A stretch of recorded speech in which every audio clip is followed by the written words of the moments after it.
Ads سے بچاؤ کا عالمی دن آج منایا جا رہا ہے, اس پر بات کریں گے. پاکستان سمیت دنیا بھر میں ہر سال 1 دسمبر کو ایڈس سے بچاؤ کا عالمی دن منایا جاتا ہے. اس کا مقصد جان لیوا مرض کے بارے میں عوام الناس میں شعور اور آگاہی کو فروغ دینا ہے. دنیا بھر میں سب سے پہلے جو ایڈس کا عالمی دن ہے 1987 میں منایا گیا تھا. اقوام متحدہ کی ایک رپورٹ کے مطابق پاکستان کا شمار دنیا کے خطرناک ترین ایڈس سے متاثرہ ممالک میں ہوتا ہے, اور یہ ایڈس کے پھیلاؤ کے حوالے سے ایشیا میں پہلے نمبر پر ہے. پاکستان میں متاثرہ مریضوں کی تعداد 2,40,000 تجاوز کر چکی ہے, جس کی وجہ ٹیسٹ اور علاج کی کم سہولیات اور سرنجز کا دوبارہ استعمال اور ایک سے زیادہ افراد کا استعمال, اور خاص طور پر سکن کے لیے یہ بہت خطرناک ہے. بالکل, اب ریزرز ہم یوز کرتے ہیں بغیر صاف کیے, سرنجز یوز کرتے ہیں. تو اس پر ایک تفصیلی رپورٹ دیکھتے ہیں جناب, واپس آتے ہیں پھر اس پر بات کرتے ہیں.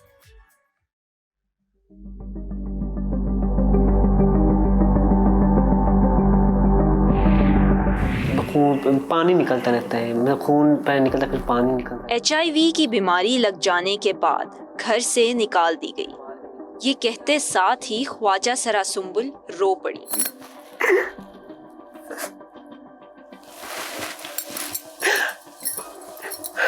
انہوں نے مجھے نکال دیا تھا, میں 2 راتیں باہر رہی. اس مرض میں مبتلا ہونے والے افراد اتنی اذیت کا شکار ہوتے ہیں کہ جینے کی آرزو ختم ہو جاتی ہے. ہم باتیں, یہ ہمارے گالی نکالنا اور ہمیں یہ تانے کسنا اور ہمارے پیچھے باتیں کرنا, یہ چھوڑ دیں. ہم بہت ٹوٹے ہوئے, ہم گھر سے بھی بے دخل ہیں اور معاشرے میں بے دخل ہیں, ہماری کوئی زندگی نہیں. نیشنل ایڈز کنٹرول پروگرام کے مطابق پاکستان میں اس کی شرح میں اضافہ ہوتا جا رہا ہے. HIV کا مریض معاشرے میں نارمل زندگی گزار سکتا ہے کیونکہ یہ بیماری کسی کو چھونے سے پھیلتی نہیں. کسی کو چھونے سے لگ جائے یا کسی کے ساتھ بیٹھ کے کھانا کھانے سے لگ جائے, ہاتھ ملانے سے, گلے ملنے سے, ایک دوسرے کا ٹاول یوز کرنے سے, ٹوائلٹ یوز کرنے سے, برتن شیئر کرنے سے, کسی طرح سے بھی یہ بیماری ٹرانسمٹ نہیں ہوتی. محتاط رویہ اپنا کر اور معاشرے کو آگاہی دے کر اس بیماری سے بچا جا سکتا ہے. UN-AIDS کی ایک رپورٹ کے مطابق 90% ایڈ وکٹمز ترقی پذیر ممالک سے ہیں, جہاں مفلسی, بھوک, بیماری اور طبی سہولیات کی کمی کی وجہ سے شرح میں اضافہ ہوتا جا رہا ہے. کیمرہ مین علی اعظم کے ساتھ شروق طارق, سنو ٹی وی, اسلام آباد. اور اب اس پر بات کرنے کے لیے ہمیں پروگرام میں جوائن کیا ہے ڈاکٹر نسیم, جو کہ head of department infectious diseases PIMS ہیں. السلام علیکم, گڈ مارننگ. کہیے گا ڈاکٹر صاحبہ کہ ایڈز ہے کیا اور یہ کس طرح سے پھیلتا ہے؟ جی بہت شکریہ. آج کے دن کے حوالے سے میں سمجھتی ہوں بہت اچھا پروگرام ہے آپ کا, لوگوں میں آگاہی پھیلانے کے لیے, اویئرنیس دینے کے لیے. HIV کی بیماری جو ہے وہ ایک وائرس سے پھیلتی ہے, اور جس کا نام HIV ہے, جس کا مطلب ہے کہ ہیومن امیونو ڈیفیشنسی وائرس. اور یہ بیماری جو ہے وہ, اس کے بارے میں عام طور پر بہت غلط تاثرات لوگوں کے ذہن میں ہوتے ہیں کہ اگر یہ بیماری کسی کو ہو گئی ہے تو اس کا مطلب ہے کہ ایک جان لیوا مرض ہے اور انسان جو ہے وہ ایک نارمل لائف نہیں گزار سکتا جب اس کو HIV پازیٹیو ہو جائے.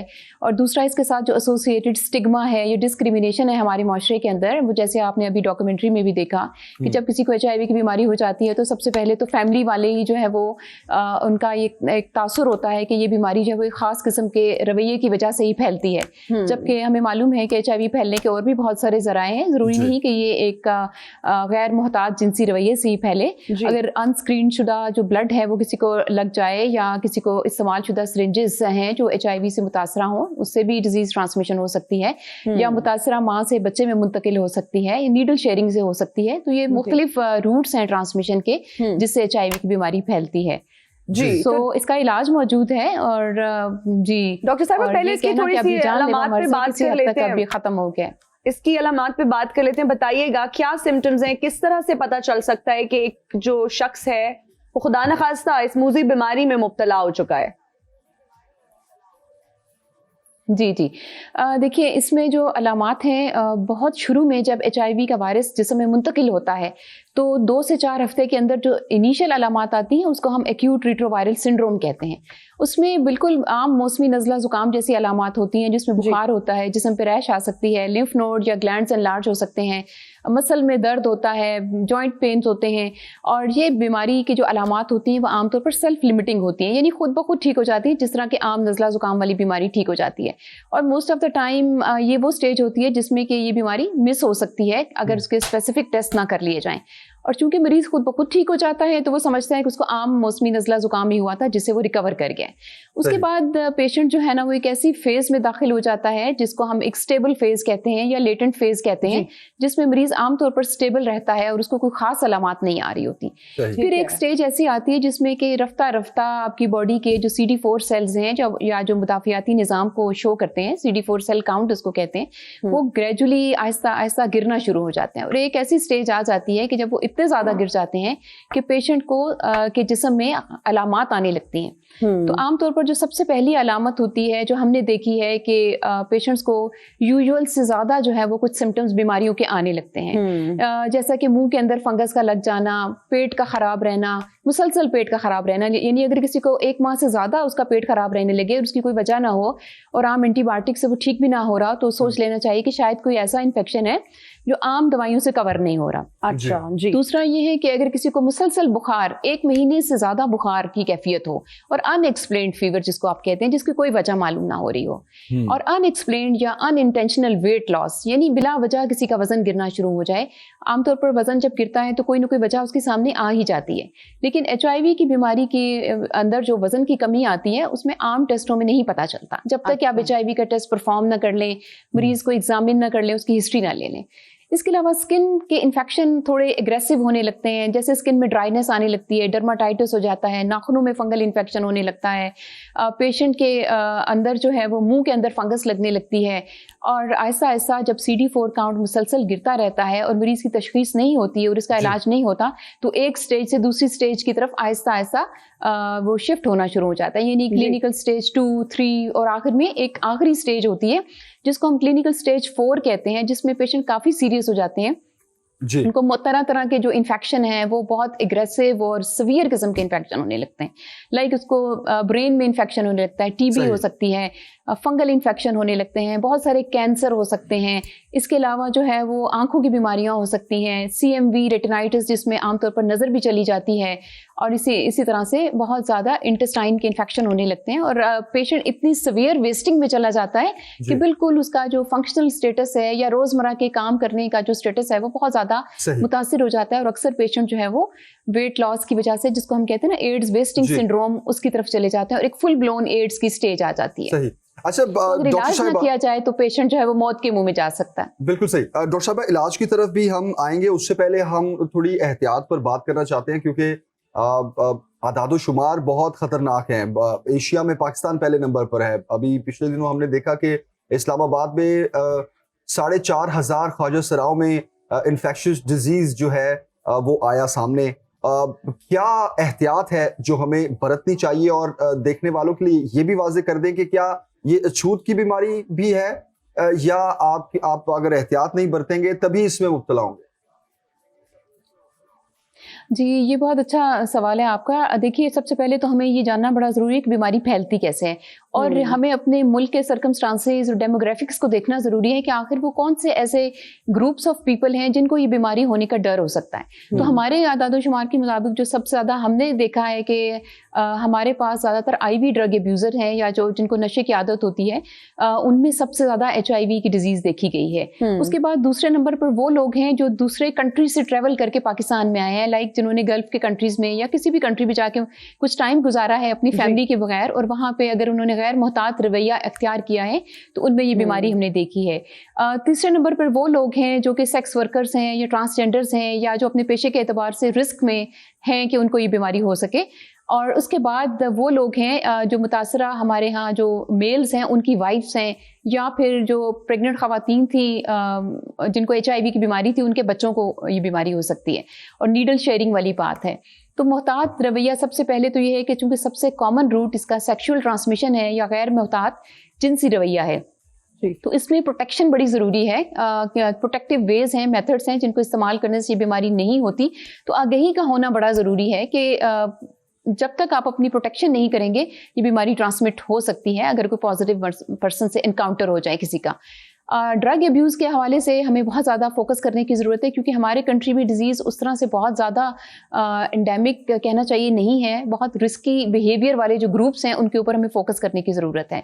आहिस्ता आहिस्ता ये बीमारी जो हाई रिस्क ग्रुप्स हैं उनमें ये जनरल पब्लिक में भी फैल सकती है क्योंकि अगर ये बीमारी इसी तरह चलती रही तो फिर ये आम आवाम को भी मुतासिर कर सकती है क्योंकि जैसे मैंने कहा कि और तरीके भी हैं जैसे नीडल शेयरिंग है तो जिसमें ये बीमारी लगने का डर होता है. सो इन तमाम पॉइंट्स के ऊपर फोकस करने की ज़रूरत है कि हम कहाँ कहाँ काम करके कहाँ कहाँ इंटरवीन करके इन लोगों को अवेयरनेस दे सकते हैं, इनको सेफ मेथड्स की तरफ ला सकते हैं और आईवी ड्रग अब्यूज़ को हम किस तरह से कंट्रोल कर सकते हैं, प्री एक्सपोजर प्रोफिलैक्सिस हम किस तरह से प्रोवाइड कर सकते हैं.